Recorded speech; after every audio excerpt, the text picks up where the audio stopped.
Welcome दोस्तों, आज करते हैं Realme बड्स वायरलेस 5NC का review.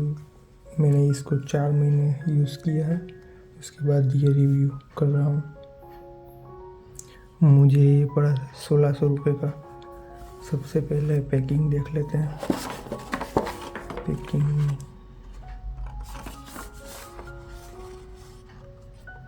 Realme buds wireless 5NC features दिखाए गए हैं।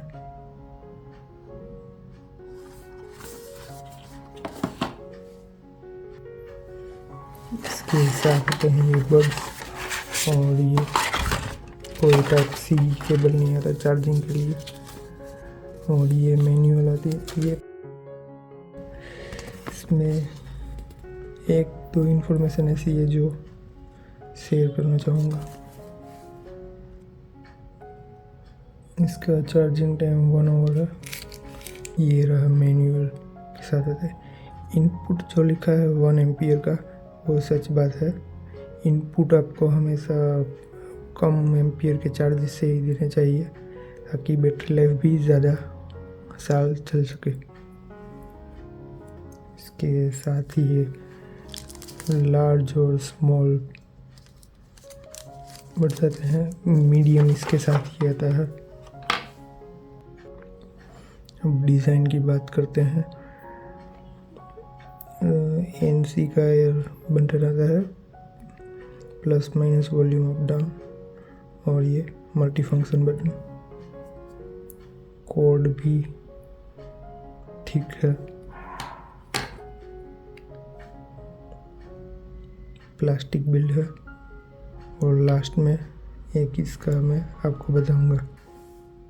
ये थोड़े ड्राइवर्स भी बड़े हैं, इसलिए कान में आपके थोड़े बाहर निकले हुए रहेंगे, इसलिए सोते टाइम आपको इतना कंफर्ट नहीं मिलेगा यूज़ करते हैं तो।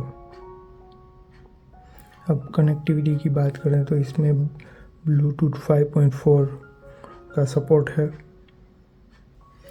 कनेक्टिविटी में ये एक साथ 2 डिवाइस को भी कनेक्ट कर सकते हैं, जैसे मेरे पास लैपटॉप में और ये मोबाइल में कनेक्ट रहता है। पर साउंड किसी एक में ही सुनाई देगी, एक में पॉज होगी तो ही दूसरे में चालू होगा। साइमल्टेनियस कनेक्शन है, पर साउंड अब जैसे 2 टैब करते हैं वैसे नहीं आएगा, एक के बाद एक ही आएगा। अब बात करते हैं बैटरी लाइफ की। बैटरी लाइफ तो भाई बहुत ज़बरदस्त है, 1 वीक तक चल जाती है बैटरी लाइफ इसकी। देख सकते हैं 1 वीक के लिए ये इंडिकेटर है, भूल गया इसको बोलने में। अगर आप नॉर्मल यूसेज करते हैं 3 से 4 घंटे, तो 1 वीक तक तो आराम से चल जाता है। चार्जिंग का टाइम भी 1 आवर ही है, इनमें चार्ज हो जाता है। ये Realme बड्स वायरलेस का ऐप है, जो इसमें आपको नॉइस कैंसलेशन, ट्रांसपेरेंसी ANC के लिए मिलता है। मैं ज़्यादा ANC यूज़ करता नहीं हूँ, कभी कभी ट्रैवलिंग होता है तो, वरना ज़्यादा मुझे ANC की ज़रूरत नहीं है। इक्विलाइज़र मोड आते हैं, क्लियर बास, डीप बास। क्लियर बास भी अच्छा है, आप अपनी तरफ से इक्विलाइज़र भी सेट कर सकते हैं। दूसरा है स्पेशियल ऑडियो में, मूवी आपके पास ऐसे सोर्स होगा तो ज़्यादा ये फ़र्क पड़ सकता है। डायनामिक ऑडियो भी मैंने, और ये वॉल्यूम एनहांसर है जो आवाज़ को थोड़ा बढ़ा देता है। ये गेमिंग मोड के लिए है। ईयरबड फिट टेस्ट है, मुझे ज़्यादा इसमें कुछ नहीं। ये है ड्यूल डिवाइस कनेक्शन है। ड्यूल डिवाइस कनेक्शन में आपको एक साथ 2 कनेक्ट रह सकते हैं। मेरे को अभी ज़रूरत नहीं, बंद रखा है मैंने। फाइंड माई फ़ोन है। बटन सेटिंग, ये भी काम की चीज़ है अगर आपको यूज़ करना है सिंगल टैप के लिए भी, या single tap play pause, game mode, previous track, next track, क्या क्या बदल सकते हैं अपने हिसाब से। और ये ऑटो आंसर, जैसे आप बड्स को अलग करते हैं तो ऑटोमेटिकली कॉल रिसीव हो जाता है। अब बात करते हैं इसकी कॉल क्वालिटी में। कॉल क्वालिटी भी बहुत अच्छी है, लाउड एंड क्लियर आवाज़ सुनाई देता है। ANC भी कुछ हद तक कॉल क्वालिटी में काम करता है। अब बात करते हैं गेमिंग में। गेमिंग के लिए भी बहुत अच्छा है, लेटेंसी भी कम है। बट एक चीज़ मैं कहना चाहूँगा कि गेमिंग के समय ये सराउंड साउंड को भी कैप्चर करता है, जैसे कि टीवी या बाइक हॉर्न होता है या कुत्ते भौंकते हैं, तो वो आवाज़ ये कैप्चर कर लेता है, इसलिए बैकग्राउंड में वो नॉइज़ आती है। अब आते हैं मेन साउंड क्वालिटी की तरफ।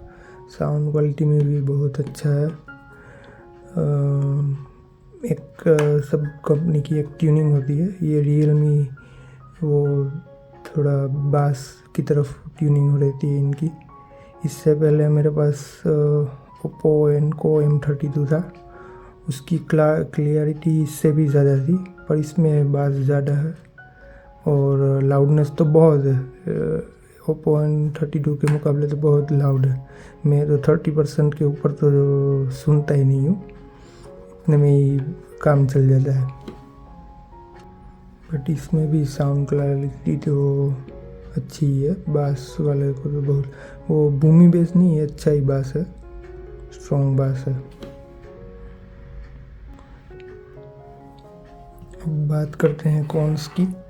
अभी ये इसके लिए मैं कंपेयर इससे कर रहा हूँ। मेरे पास ये रियलमी के ही रियलमी बड्स 2 हैं, 2021 से हैं, अभी भी चल रहे हैं, वायर्ड 600 रुपये के थे। अब कॉन्स में ये है कि ये जो बड्स 2 है आप देख सकते हैं, इसमें ये मैश आती है, वो मैश मेटल की आती है, और जो इसमें आती है रियलमी वायरलेस में, ये क्लॉथ की है।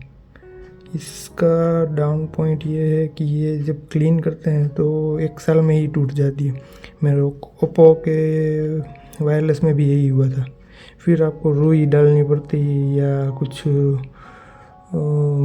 मटेरियल या क्या कपड़ा डालना पड़ता है तभी, वरना तो ये आवाज़ फटने लगी। तो ये बड़ा डाउन पॉइंट है। इससे अच्छा तो ये मेटल में आती तो अच्छा रहता, बाकी कोई ऐसा कौन ज़्यादा नहीं है। अब कंक्लूजन में यही आता है कि अभी राइट नाउ 2000 के बजट में ये सबसे बेस्ट है।